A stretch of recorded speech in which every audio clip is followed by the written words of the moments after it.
Hello viewers, welcome back to my channel. আজকে তুলে ধরবো একটা বিশেষ প্রতিবেদন আলু চাষিদের জন্য। চাষিরা ন্যূনতম ইনকামও পেল না আলু চাষ করে, এতটাই দুর্ভাগ্য তাদের এবছর দক্ষিণবঙ্গে এবং উত্তরবঙ্গে জুড়ে শীতের প্রাদুর্ভাব ছিল অনেকটাই বেশি এবং আবহাওয়াও ছিল খুব ভালো, যার জন্য আলু চাষের ফলন হয়েছে অনেক বেশি, প্রায় 1.5 গুণ ফলন হয়েছে। যার কাঠাপ্রতি 5 বস্তা আলু হতো, তার হয়তো 7-8 বস্তা করেও আলু হয়েছে।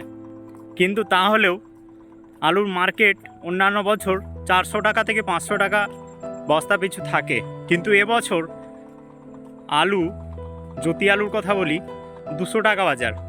180 থেকে 250 টাকার মধ্যে বেশিরভাগ আলুর বাজারই লক্ষ্য করা যাচ্ছে। এর ফলে চাষিদের যে সার, জল, কীটনাশক এবং আলুর বীজ কিনে তারা যে আলুটা চাষ করেছে, 3 মাস পরে তাদের সেই পর্যাপ্ত পয়সাটুকু উঠছে না।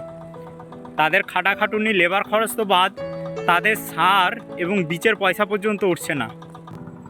চাষিদের এতটাই দুর্ভাগ্য যে তারা নিজেদের আলুটা নিজেরা স্টোরে পাঠাবে, সেই আলুর প্যাকেটের বস্তা যেগুলি ছিল 8 টাকা, 9 টাকা, 10 টাকা, সর্বোচ্চ 12 টাকা, সেই আলুর প্যাকেটের বস্তা আজকে 16 থেকে 20 টাকা হয়ে গেছে। কোনো একটা গোডাউনে কালোবাজারি করে মজুত করে দিয়ে আলুর প্যাকেটের দাম বাড়িয়ে দিয়েছে হঠাৎ করে। মানে আলুর বস্তারও আকাল হয়ে গেছে এই আলু চাষের দুর্ভিক্ষে।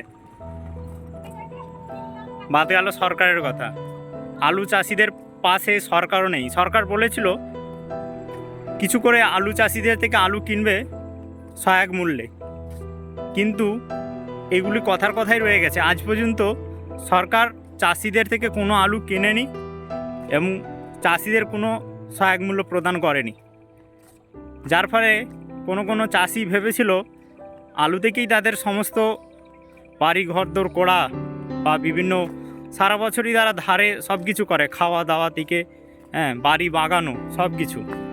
তারা ভাবে যে প্রতি বছরই আলু চাষ করে এই সময় কারো 1 লাখ, 1.5 লাখ, 2 লাখ টাকা হয়ে যায় আলু বেচে, যেই টাকাটাই তাদের সারা বছরের প্ল্যান থাকে। কিন্তু এবছর আলুর এমন মার্কেট যে তাদের মানে যে টাকা ইনভেস্ট করেছে সেই টাকা পর্যন্ত উঠছে না।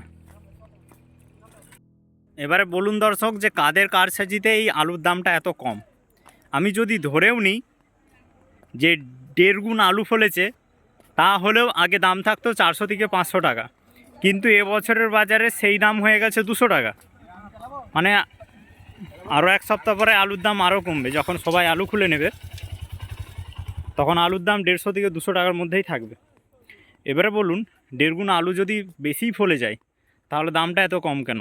হিসাবে দাম হওয়া উচিত ছিল 300 থেকে 400 টাকা, যেহেতু বেশি ফলেছে। কিন্তু এর ভিতরে নিশ্চয়ই কোথাও গণ্ডগোল আছে।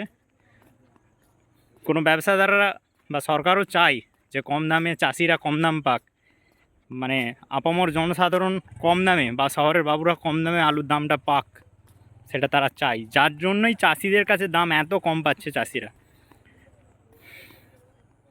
তো এই প্রতিবেদনটা যদি ভালো লাগে অবশ্যই আপনারা শেয়ার করবেন এবং আলু চাষিদের পাশে দাঁড়াবেন।